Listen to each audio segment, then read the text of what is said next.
Welcome. Breaking news. Bad news for those who killed Deborah as rights lawyer and group make scary moves. Let's get into the details. Human rights lawyer Inibei Effiong believes the trial should be handled by the Sokoto State Attorney General if the state government is serious about pursuing those accused of killing Shehu Shagari College of Education Home Economics student Deborah Samuel. The Southern and Middle Belt Alliance requested on Monday that those responsible for the death of Deborah Samuel, a student at the Shehu Shagari College of Education in Sokoto State, be brought to justice as soon as possible. Meanwhile, human rights lawyer Emboluwa Adegboruwa, senior advocate of Nigeria, condemned the criminal conspiracy and inciting public commotion. Charges filed against the two suspects in Deborah Samuel's death as an insult to human rights lawyer Inebe Effiong revealed who should fight for justice over Deborah's gruesome murder. If the state government is serious about prosecuting those accused of killing Shehu Shagari College of Education Home Economics student Deborah Samuel, human rights lawyer Inebe Effiong says that the trial should be handled by the Sokoto State Attorney General. The female student was allegedly burned to death by her fellow students for allegedly insulting the Prophet Muhammad, according to Shara reporters. Well, we can recall that a student at the Shehu Shagari College of Education in Sokoto State was burnt to death after they said she blasphemed against the Prophet Muhammad. And we saw the gruesome act, which was taped and filmed and shared across all various social media platforms. You could see the agony of the girl. She was beaten and she was stoned to death before she was eventually burnt to ashes. And we saw the perpetrators being happy, merrying about and boasting about the killings. And you could see a young man holding matches and screaming that he was the one that burnt her to death, and they were screaming Allah Akbar. And you can see what these people use Muslims to the religion to do. Everyone says Islam is not a religion of violence, it's a religion of peace. But let's remove religion. These northern people, we already know what they're capable of. Look at the Fulani herdsmen, look at what they do, look at the evil acts they carry out. These people they already know the acts they carry out. So for you to even say you want to kill, you already have that intention in your mind. And regardless of if they're killing for religion or for their profit, it doesn't matter, because you had the intention to kill somebody. So at the end of the day, they should really find out who those killers are, because they've only caught two, and there were dozens of them screaming and burning her.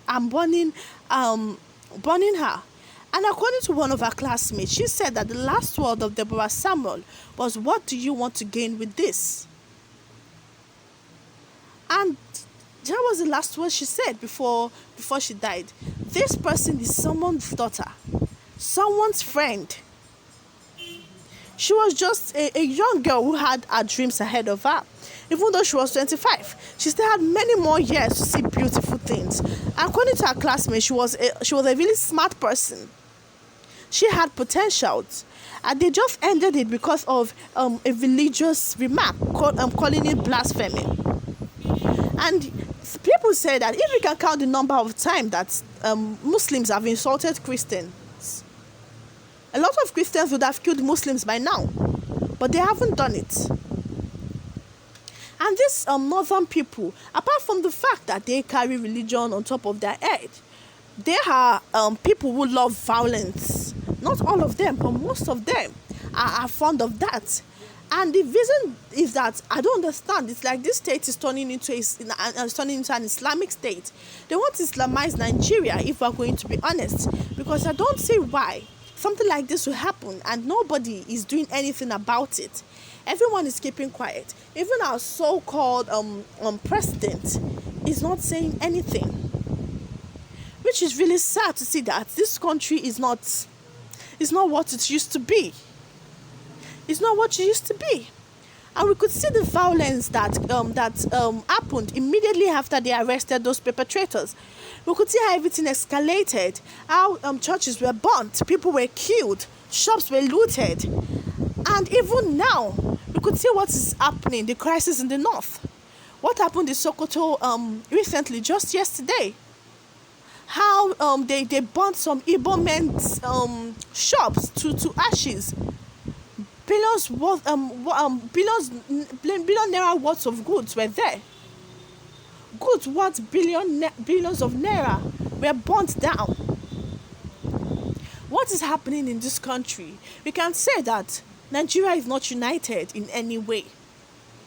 At first, we were dealing with insecurity. We were dealing with the fact that the insecurity was too much. We were dealing with the Fulani herdsmen. We were dealing with terrorists. Look at the Abuja to Kaduna issue. That is what we were dealing with before. But now, a religious war has emerged from nowhere, which is making people scared. And people are questioning if truly this is the end time. Because a lot of things are happening. A lot of things are going on. And nobody is saying anything about it. Nobody is coming out to address the nation. And that is one thing people don't seem to understand about President Muhammadu Buhari. Around this period, he is meant to make a public address to everybody in the nation and tell them to calm down. But no, he hasn't done anything. He hasn't addressed the public. He hasn't even talked about the killing of Deborah, which caused a lot of outrage. A lot of people were angry about this incident. A young girl lost her life because of religious extremists. These people that brought this religion, these wise people that brought this religion, they do not do it as much as we do it in this Nigeria. And that is one thing about Nigerians. We take our things to the extreme. The wise people that brought this Christianity, that brought most Islam and everything to Nigeria, they do not practice it as much. They don't do it to the extreme as much as we do it to the extreme. So now, we are fighting a religious war. We have left insecurity in Nigeria. We have left unemployment in Nigeria. We have left a lot of things in Nigeria to start battling a religious war. Because now the Christians are at the mercy of these Islams. Because never would you see a Christian killing another Islam for insulting Jesus Christ. Never is it done. So why is the reverse the case with this with this Islamic religion? They need to put things in place. This Sharia court itself needs to be taken down. A lot of people are saying that the Sharia court makes no sense because at the end of the day, they met out punishments that are very harsh. Blasphemy carries a death sentence or a death penalty, which is very bad. We still have a long way to go in Nigeria because all hell is letting loose in this country. Do not forget to hit the like button and subscribe, and turn on your notifications to get more news updates from us as it comes. And if you're just joining us here for the first time, give us a thumbs up and do not forget to subscribe. Thank you.